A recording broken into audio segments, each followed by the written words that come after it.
సగటుకు సంబంధించిన ప్రశ్నల్లో అన్నోన్ వాల్యూస్ని కనుక్కోమన్నప్పుడు 2 methods use చేసి ఆన్సర్ అయితే తీసుకోవచ్చు. ఒకటి ఏంటంటే మనందరికీ తెలిసిన మెథడే, అదేంటంటే యావరేజ్ ఫార్ములా. అదేంటంటే some of all observations by total number of observations. So ఇది ఫార్ములా. ఈ ఫార్ములాని యూజ్ చేసి ఎక్స్ వాల్యూని తీసుకోవచ్చు. క్వశ్చన్ ఒకసారి చూద్దాం. A student score marks in 5 subjects.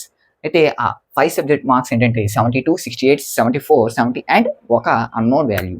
ఇప్పుడు 5 సబ్జెక్ట్ సంబంధించి యావరేజ్ అనేటువంటిది 71 ఇవ్వడం జరిగింది. మిస్సింగ్ మార్క్ సంబంధించి ఇచ్చిన ఆప్షన్లో కనుక్కోవాల్సి ఉంటుంది. సో యావరేజ్ ఎంత ఇచ్చారంటే 71 equals to some of all observations 72 plus 68 plus 74 plus 70. Unknown value అనేటువంటిది ఎక్స్ అనుకుంటాం కాబట్టి ఎక్స్ బై 5.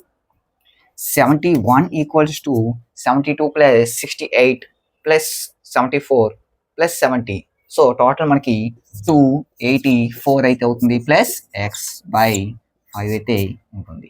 సో ఈ 5ని ఎల్హెచ్ఎస్ వైపు తీసుకొస్తే మనకి 71 ఇంటూ 5 అంటే 355 అయితే అవుతుంది equals to 284 plus X. So నాకు కావాల్సింది ఎక్స్ వాల్యూ కాబట్టి X equals to 355 minus 284. So X value ఎంత అవుతుందంటే ఫైనల్గా ఎక్స్ ఈక్వల్స్ టు 71 అయితే అవుతుంది.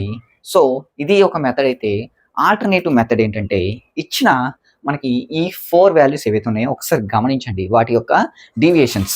సో ఫస్ట్ వన్ ఏంటి 72.